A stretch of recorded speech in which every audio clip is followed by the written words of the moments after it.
បើសិនបើបងប្អូនទាំងអស់គ្នាចិត្តញ៉ាំត្រីខកំប៉ុងដូចខ្ញុំហើយក៏ចូលចិត្តត្រកួនរៀងស្រួយមុខម្ហូបមួយនេះគឺជាម្ហូបដែលជោគខ្ញុំចូលចិត្តធ្វើបំផុតចាតោះកុំឲ្យរងចាំយូរសូមបងប្អូនទាំងអស់គ្នាទៅមើលរបៀបធ្វើទាំងអស់គ្នាចាជាមុនដំបូងបងប្អូនទាំងអស់គ្នាយកខ្ទឹមស2ឬ3កំពឹសហើយនិងម្ទេសចំនួន2គ្រាប់ផងដែរចាបងប្អូនយកមកបុកជាមុនសិនតែបងប្អូនបុកកុំឲ្យម៉ត់ពេកណាបងប្អូនបុកគ្រាន់តែរៀងបែកបានហើយក្រោយពីបងប្អូនបុករួចសូមបងប្អូនដួសទុកនៅក្នុងកូនចានចង្កឹះមួយឡែកសិនចាហើយជាបន្តទៅទៀតបងប្អូនយកចង្ដែកមួយបងប្អូនដាក់ទឹករួចហើយបងប្អូនដាក់អំបិលក្រួសចំនួនកន្លះស្លាបព្រារួចហើយបងប្អូនកូរអររលាយជាមុនសិនចាំបងប្អូនកាត់តកួនចិនរបស់យើងនេះជាខ្លីកង់ណារួចហើយបងប្អូនត្រាំចោលនៅក្នុងទឹកអំបិលហ្នឹង4ទៅ5នាទីដើម្បីឲ្យអស់កម្ទេចដីហើយនឹងពងតកៅជាដើមចារួចហើយចាំបងប្អូនលាងជម្រះជាមួយនឹងទឹកស្អាតចំនួន2ទៅ3ទឹកជាបន្តទៀតចា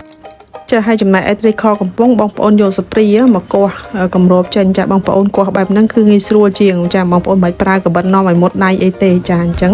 ជាបន្តមកទៀតចាបងប្អូនយកខ្ទះមួយហើយបងប្អូនចាក់ប្រេងឆាហើយនឹងខ្ទឹមសនិងម្ទេសបុកដែលបងប្អូនបានបុកពីមុនហ្នឹងបងប្អូនយកមកឆាឲ្យឈ្ងុយឬហើយចាបងប្អូនចាក់ត្រីខចូលចាអញ្ចឹងបងប្អូនឆាចុះឡើងឲ្យឈ្ងុយហើយចាំបងប្អូនដាក់ទឹករៃចំនួន1ស្លាបព្រាបាយដើម្បីឲ្យវាមានជាតិណារួចហើយចាំបងប្អូនដាក់តកួនជួយតកួនចិនចូលចាហើយបន្តមកទៀតបងប្អូនត្រូវប្រើភ្លើងឲ្យខ្លាំងដើម្បីកុំឲ្យតកួនរបស់យើងទៅជាស្វិតចារួចហើយបងប្អូនឆារៀងលឿនបន្តិច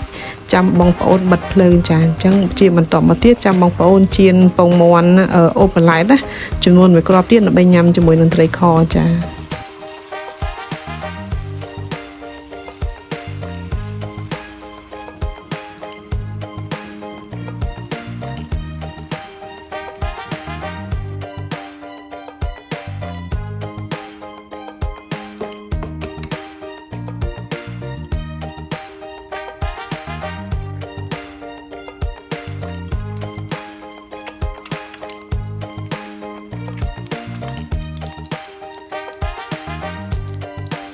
ចឹងនៅពេលដែលបងប្អូនឆាត្រីខឆ្អិនហើយអញ្ចឹងបងប្អូនដួសបាយក្តៅដាក់នៅក្នុងចានមួយហើយបងប្អូនដួសឆាតកួន